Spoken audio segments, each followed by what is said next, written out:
Que Deus esteja falando ao nosso coração nesse momento. A gente vai fazer o último estudo a respeito da série de mensagens chamado Quem tem ouvidos, ouça. E nós vamos falar hoje a respeito da igreja de Laodiceia. E essa então é a última carta que a gente vai ler da sétima igreja, que é mencionado nos capítulos 2 e 3 de Apocalipse. A gente já falou sobre a igreja de Éfeso, sobre a igreja de Esmirna, sobre a igreja de Pérgamo, Tiatira, Sardes, Filadélfia, e hoje então a gente vai fazer o desfecho com essa igreja de Laodiceia. E antes da gente ler esse trecho da carta, no capítulo 3, versículo 14 em diante, é bom a gente ressaltar que essa é a última carta, ou seja, ela representa como se fosse o último chamado, a última convocação para os cristãos das igrejas daquela região que João tinha escrito aquelas cartas, que ficava na região lá da Turquia. E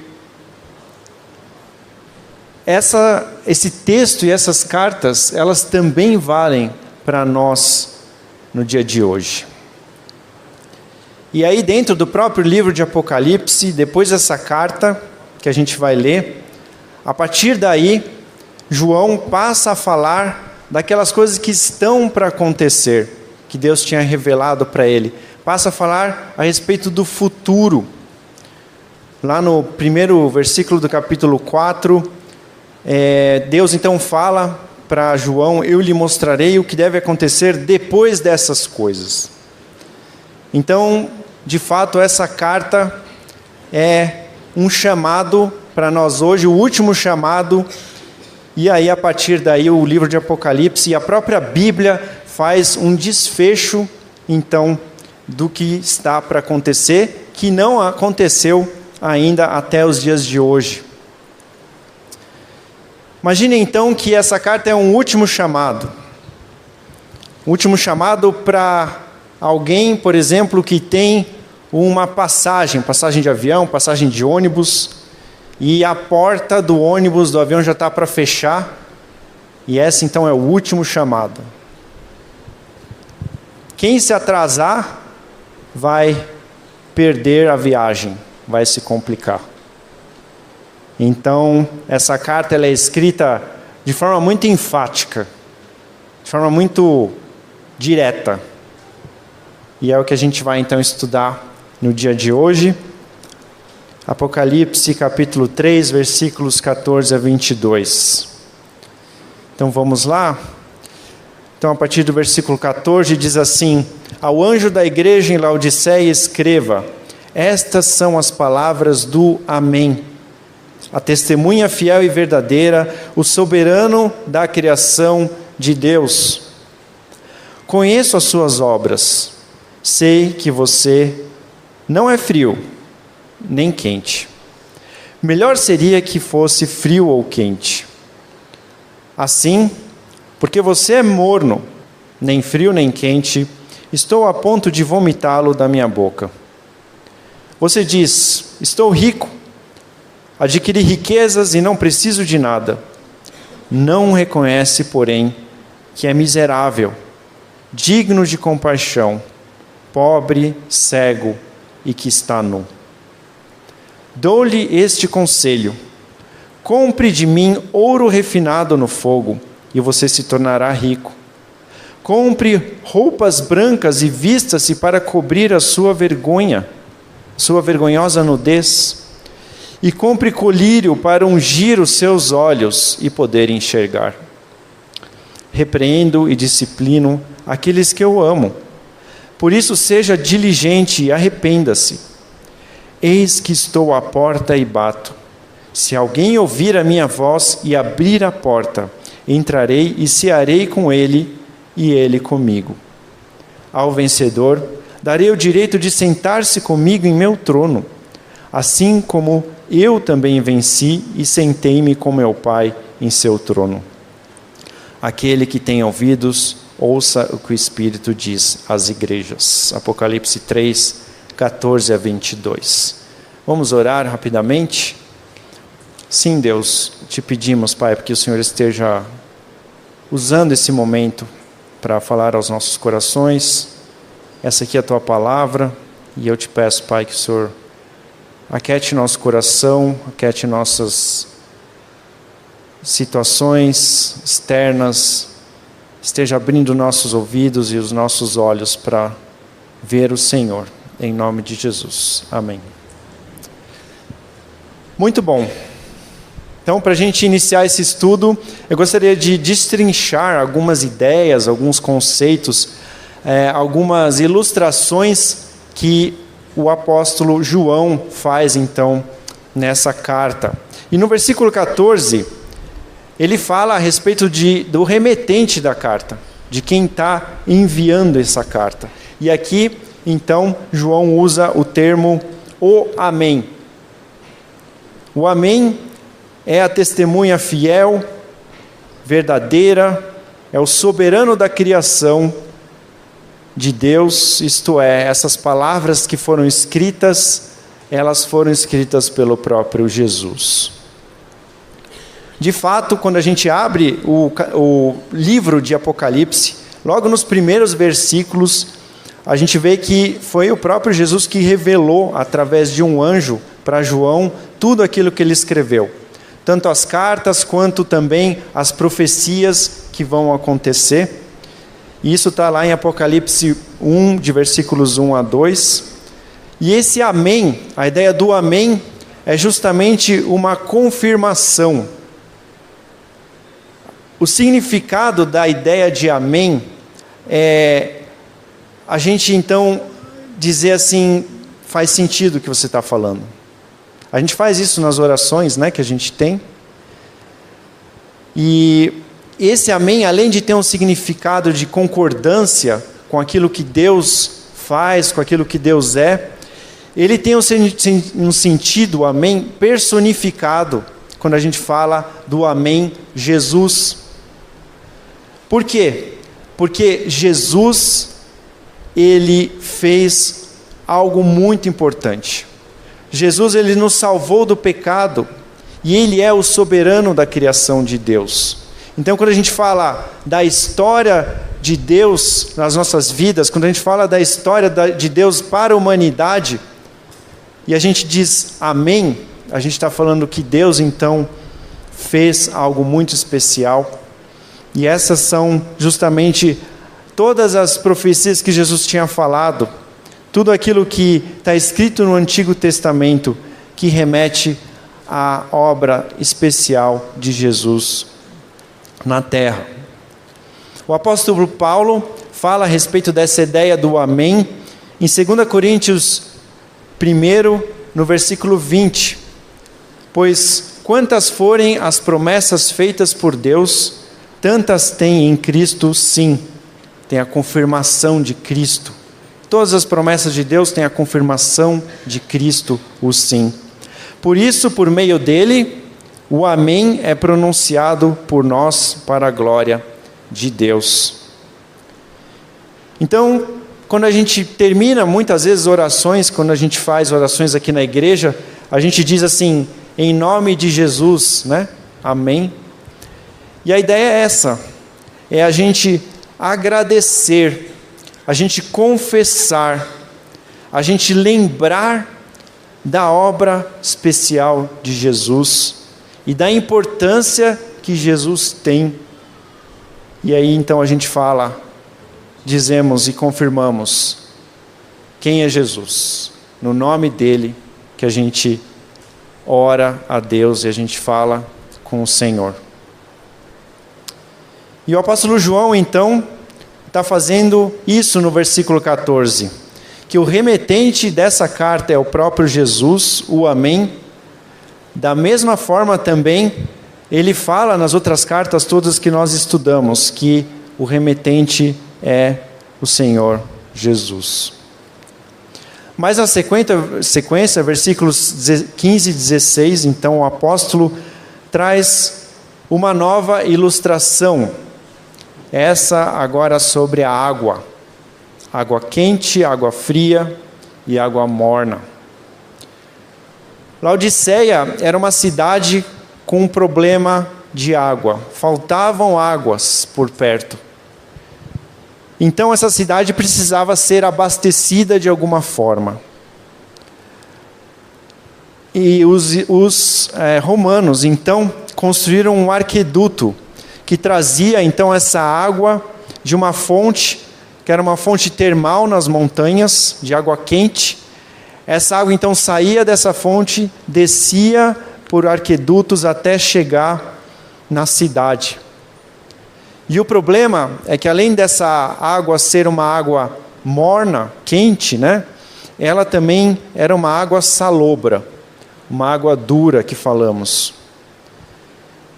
Então era uma água de má qualidade e que era difícil de se acostumar com ela. Os moradores da cidade, eles se acostumavam, Eles tomavam dessa água morna e de qualidade ruim. Mas quem era de fora não conseguia suportar essa água e passava até mal quando ingeria. Então, com essa ilustração da qualidade da água, João quer apontar para aquilo que era ruim, que a igreja de Laodiceia buscava se saciar. A ilustração da água foi inclusive usada por Jesus para falar sobre a necessidade espiritual das pessoas. Ele usou, por exemplo, essa ilustração em João 4, de 9 a 14, quando ele se encontra com uma mulher em um poço na região de Samaria.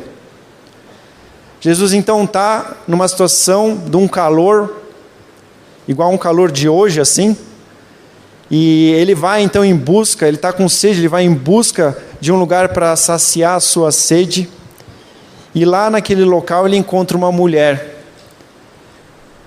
E a mulher então, e ele pede água para essa mulher. E a mulher então pergunta: como o Senhor, sendo judeu, pede para mim, uma samaritana, água para beber? Pois os judeus não se dão bem com os samaritanos.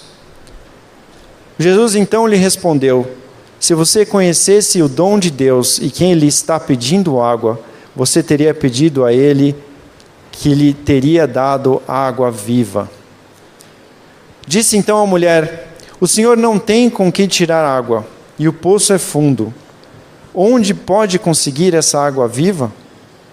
Acaso o Senhor é maior do que o nosso pai Jacó, que nos deu o poço, o qual ele mesmo bebeu, bem como seus filhos e seu gado? Jesus respondeu: quem beber dessa água terá sede outra vez, mas quem beber da água que eu lhe der, nunca mais terá sede. Pelo contrário, a água que eu lhe der se tornará nele uma fonte de água a jorrar para a vida eterna. Então, nesse trecho, Jesus está falando da água viva que ele mesmo oferece. Essa água que ele oferece é uma água que sacia uma pessoa espiritualmente por completo. Mas, infelizmente, a igreja de Laodiceia não estava buscando Jesus para saciar a sua sede espiritual. A igreja estava se saciando de uma forma errada. Da mesma forma que muitas vezes é falado ao longo da Bíblia, quando o povo de Deus, o povo de Israel, buscava se saciar com aquilo que não era o próprio Deus. Em Jeremias 2,13, por exemplo, diz: o meu povo cometeu 2 crimes. Eles me abandonaram a fonte de água viva e cavaram as suas próprias cisternas rachadas que não retém água. Jeremias 2,13. Então aqui Deus fala que seu povo tinha abandonado a Deus. Estava buscando se saciar com água que não era aquilo que vinha de Deus. e em cisternas, em fontes que eram fontes ruins. De forma semelhante, então, João usa a mesma ilustração aqui em Apocalipse, para mostrar que o tipo de água, de fonte que a igreja de Laodiceia se saciava, não era boa. Era uma fonte de água morta, fonte de água salobra, morna. E essa água, então, Jesus rejeita. É isso que faz, então, Jesus dizer que está a ponto de vomitar. E que água é essa? No versículo 17, temos então a indicação. Jesus rejeita a forma com que a igreja de Laodiceia encara a riqueza material. Versículo 17 diz assim: eu sou rico, adquiri riquezas e não preciso de nada. Durante a sua vida e seu ministério, Jesus também falou desse perigo de se ter uma visão errada a respeito das riquezas materiais.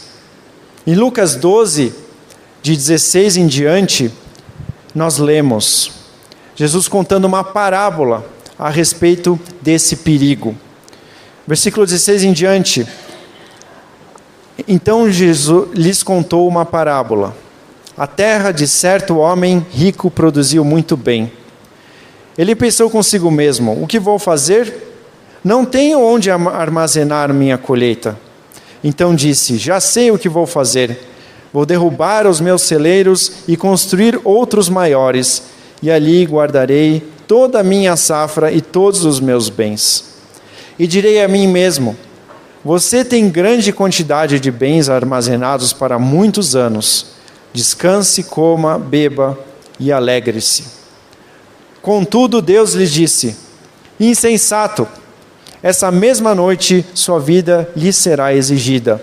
Então quem ficará com o que você preparou? Assim acontece com quem guarda para si riquezas, mas não é rico para com Deus. Observem a mensagem por trás dessa parábola de Jesus.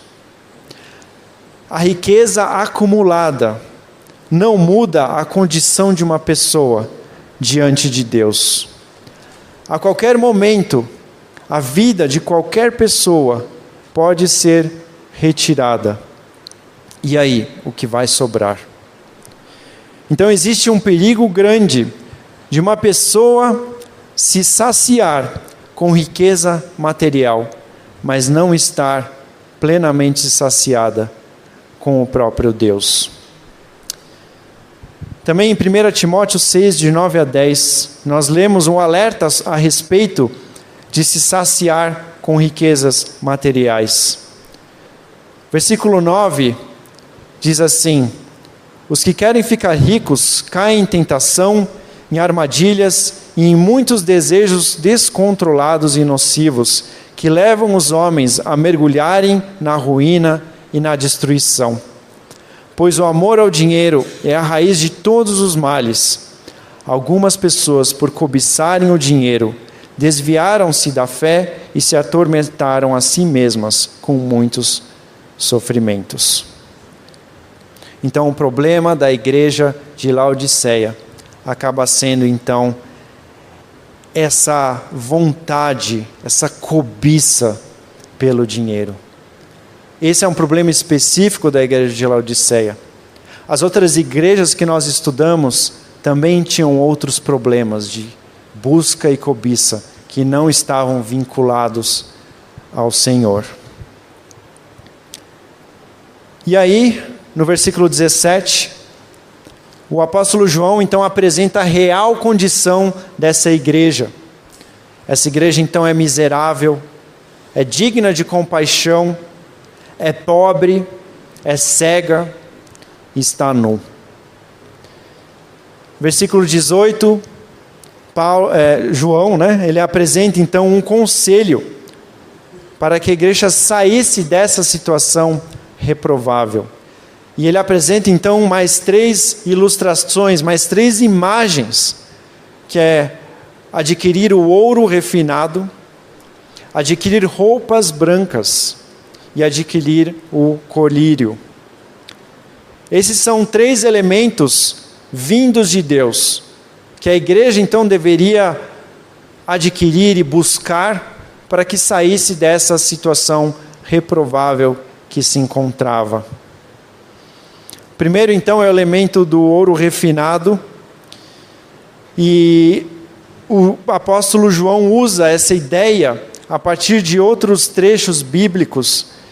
Um deles, por exemplo, a gente vê na carta de 1 Pedro 1,7, que diz assim: assim acontece para que fique comprovado a fé que vocês têm, muito mais valiosa do que o ouro que perece, mesmo que refinado pelo fogo, é genuína e resultará em louvor, glória e honra quando Jesus Cristo for revelado.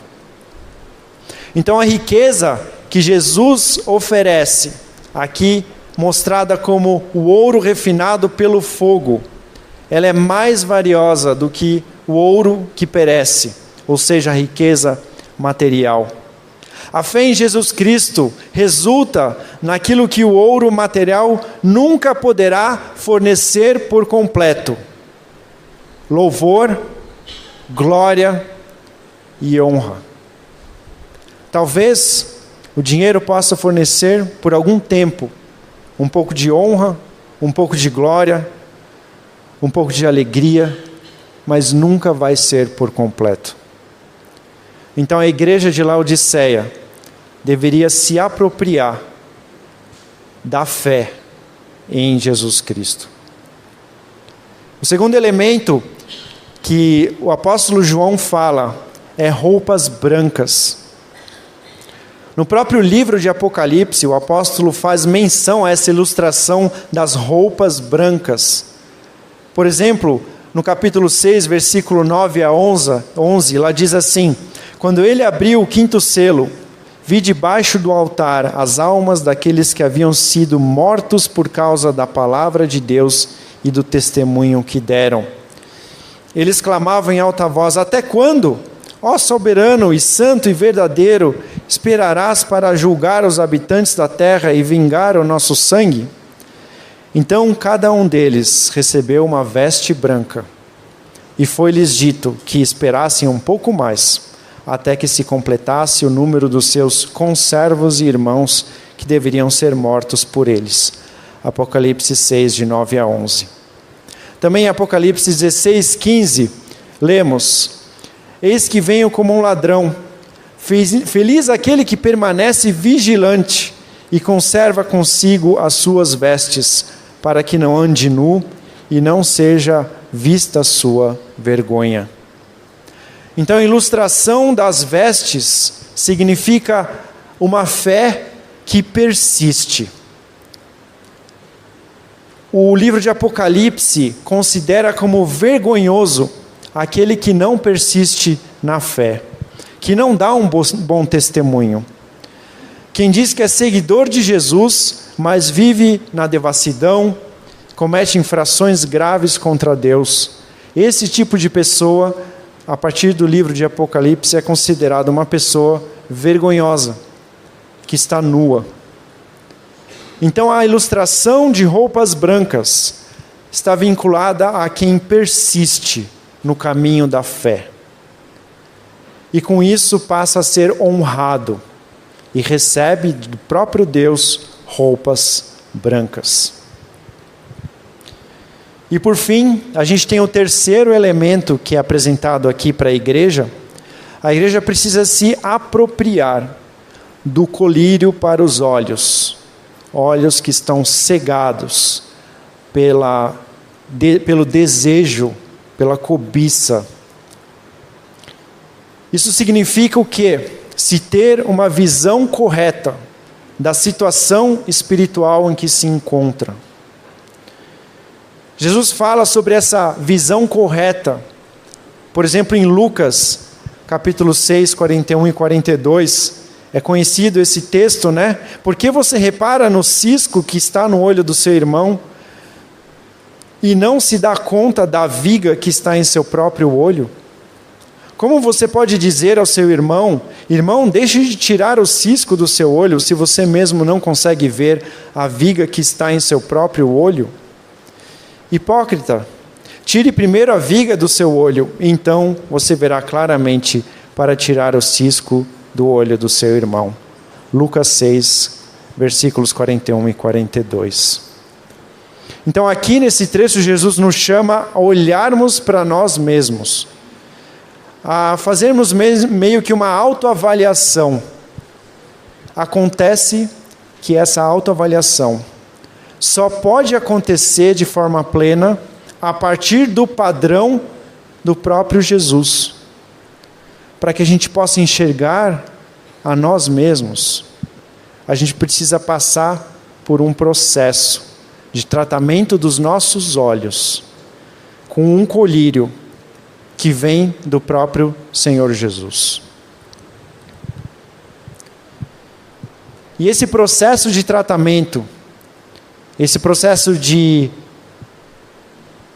acompanhamento do Senhor, para que a gente se dê conta da nossa condição, para que a gente possa mudar o rumo da nossa vida. Ele está então mencionado lá em Apocalipse, na carta que a gente está lendo, no versículo 19. O próprio Jesus pede para que a igreja aceitasse a disciplina e o processo de arrependimento. Se a gente quer ser satisfeito espiritualmente, a gente precisa ter uma noção correta sobre o sentido da disciplina do próprio Deus na nossa vida e sobre o processo de arrependimento que Deus realiza. Sobre a disciplina, Provérbios 3, de 11 a 12 diz que é um processo em que Deus está mostrando o amor dele para com nós mesmos.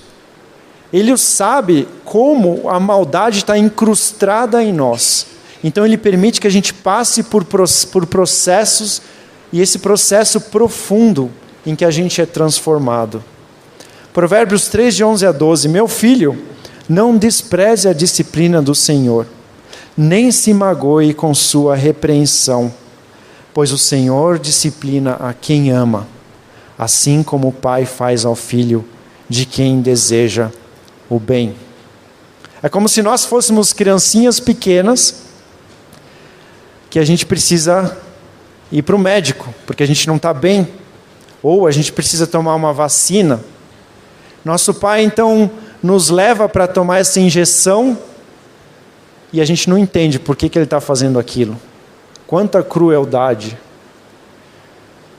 E aí vem o médico e dá aquela espetada no nosso braço, e a gente chora de mágoa. Puxa, como é que meu pai, você deixou que isso acontecesse? Mas é um mal que precisa acontecer para um bem maior. Essa visão a gente precisa ter a respeito do processo de disciplina de Deus na nossa vida. Um outro trecho, em Hebreus 12, de 11 a 14, diz que essa disciplina, além de ser um processo de tratamento, ela traz frutos. Hebreus 12, de 11 a 14, nenhuma disciplina parece ser motivo de alegria no momento, mas sim de tristeza. Mais tarde, porém, produz frutos de justiça e paz para aqueles que por ela foram exercitados. Portanto, fortaleçam as mãos enfraquecidas e os joelhos vacilantes. Façam caminhos retos para os seus pés, para que o manco não se desvie, mas antes seja curado. Esforcem-se para viver em paz com todos e para serem santos. Sem santidade, ninguém verá o Senhor. E a segunda ideia, no versículo 19, é a respeito do arrependimento. Então, esse processo de disciplina de Deus passa pela etapa do arrependimento. E o que significa arrependimento? O teólogo William Holliday fez um estudo profundo a respeito desse assunto. Ele avaliou, inclusive, textos no Antigo Testamento e ele chegou na palavra hebraica shub. E essa palavra significa voltar para algo, voltar para algum lugar ou voltar para alguém. E esse então é o principal sentido, significado de se arrepender. Voltar, retornar. Se a gente está dirigindo um carro na estrada no sentido errado, é aquele retorno que a gente faz para voltar até o ponto onde a gente errou, né, o sentido, e continuar a viagem. Por exemplo, lá em Jeremias 4, de 1 a 4, a gente lê o sentido dessa palavra, dessa raiz, quando Jeremias diz para o povo de Israel: se você voltar, ó Israel, volte para mim.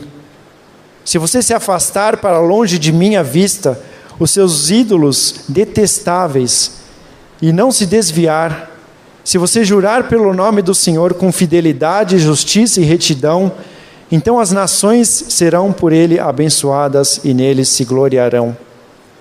Assim diz o Senhor ao povo de Judá e de Jerusalém: lavrem seus campos não arados e não semeiem entre espinhos. Purifiquem-se para o Senhor. Sejam fiéis à aliança, homens de Judá e habitantes de Jerusalém. Se não fizerem isso, a minha ira se acenderá e queimará como fogo. Por causa do mal de vocês que vocês fizeram, queimará e ninguém conseguirá apagá-la. Então aqui a gente vê o sentido da mudança, do retorno. Porque se Israel continuasse no caminho que estava caminhando, então ia acontecer um desastre. Que Deus está pedindo para Israel: arrependa-se, faça o retorno, volte ao ponto onde você errou e continue o caminho para mim. Esse retorno, essa ideia de voltar a ser justo, reto, voltar a ser puro, voltar para uma atitude de fidelidade, de lealdade para com Deus e as coisas de Deus. Voltar à fé original, à fé pura. Voltar a ser persistente com a fé.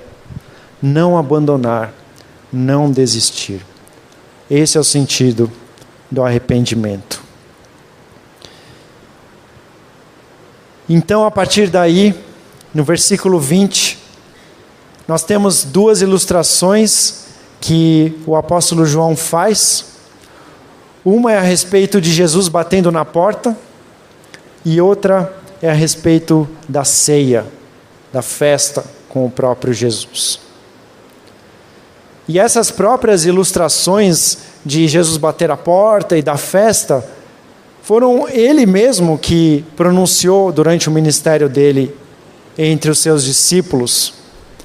Lucas capítulos 12, versículo 35 a 38, Jesus diz assim: estejam prontos para servir e conservem acesas as suas candeias, como aqueles que esperam o seu Senhor voltar de um banquete de casamento, para que quando ele chegar e bater, possam abrir-lhe a porta imediatamente. Então a ideia de Jesus estar à porta batendo tem a ver conosco, com a nossa prontidão, com a nossa disposição de abrir a porta imediatamente, de estar disponível para Jesus. E nesse mesmo trecho de Lucas, capítulo 12, a partir do versículo 37, a gente lê a respeito desse momento de festa. Felizes os servos cujo Senhor os encontrar vigiando quando voltar. Eu lhes afirmo que ele se vestirá para servir, para que se reclinem à mesa, e virá servi-los. Mesmo que ele chegue de noite ou de madrugada, felizes os servos que o Senhor encontrar preparados. Então essa ideia de estar disponível para Jesus vai gerar então intimidade com Ele. A gente vê muito isso presente, essa intimidade com Jesus, naqueles que decidem fazer trabalhos missionários, decidem ir fazer trabalhos tão especiais de levar a palavra do Senhor conhecida pelo mundo. Parece que existe um certo de intimidade com o próprio Jesus. E isso é um exemplo muito bonito e muito especial.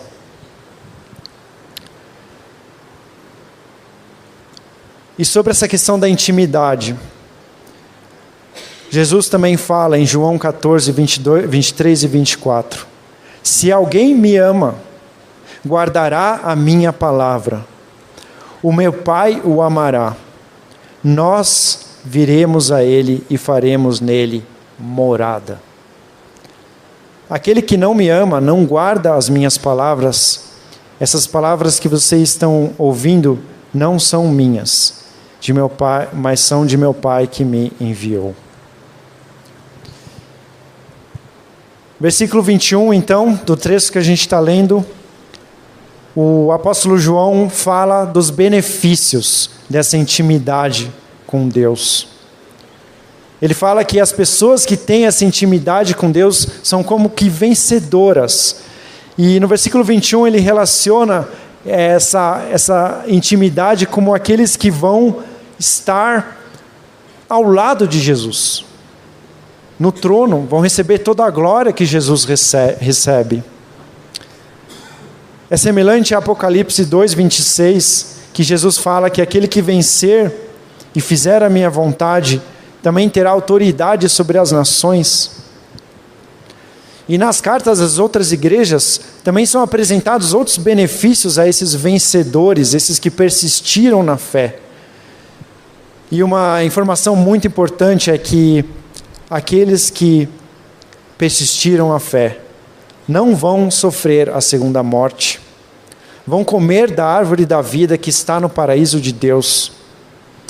Isto é, nós vamos receber uma nova vida após aquela que vivemos hoje. A gente vê hoje no mundo moderno uma luta pela sobrevivência. Muitas pessoas investindo rios de dinheiro, para quê? Para sobreviverem, para ganharem mais alguns anos de vida. Mas a solução não está em a gente apoiar a sequência da nossa vida, a continuidade da nossa vida nas riquezas materiais. A solução está a gente apoiar a continuidade da nossa vida no próprio Deus, no próprio Senhor Jesus Cristo, na fé nele. E para encerrar o nosso estudo de hoje, no versículo 22, a gente gostaria de lembrar o tema das mensagens que a gente tem falado. Quem tem ouvidos para ouvir, ouça.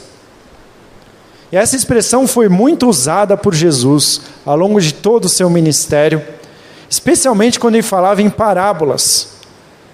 Parábolas eram histórias que serviam de ilustração para o ensino fundamental, igual aquela que a gente leu agora há pouco sobre o homem rico, que não era rico para com Deus. E existem diversas outras parábolas espalhadas nos primeiros 4 livros do Novo Testamento. E em Mateus 13, de 9 a 17, Jesus então faz um comentário a respeito dessas parábolas com os seus discípulos. Ele tinha acabado de contar uma parábola, e aí ele diz justamente, aquele que tem ouvidos para ouvir, ouça.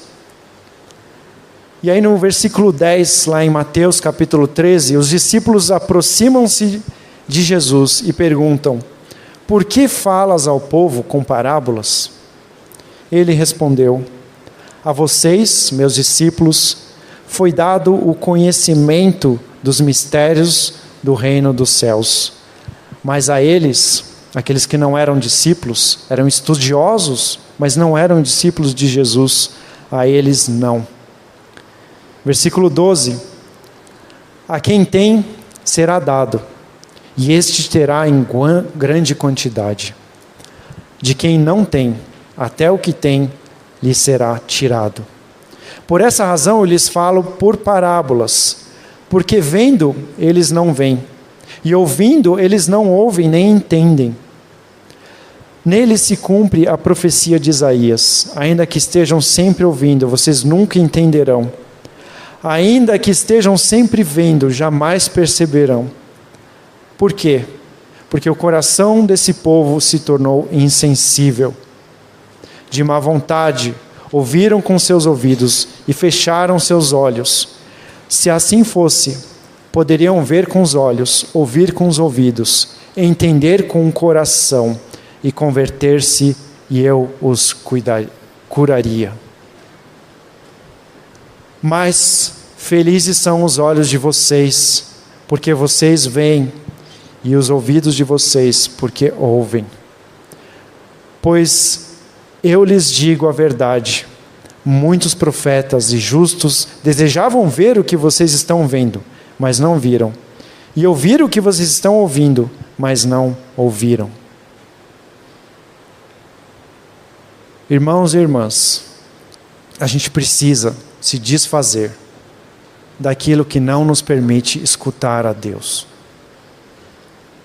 Vamos nos arrepender da cobiça, seja ela qual for, pelo dinheiro, pelo desejo mal do coração. Vamos nos desfazer. Vamos permitir que o Senhor, através da palavra dEle, através do processo que Ele tem, da palavra de arrependimento, que o Senhor trabalhe nas nossas vidas, e que a nossa vida seja transformada e curada, da mesma forma que Jesus falou aqui aos discípulos, para que a gente possa ver, para que a gente possa escutar.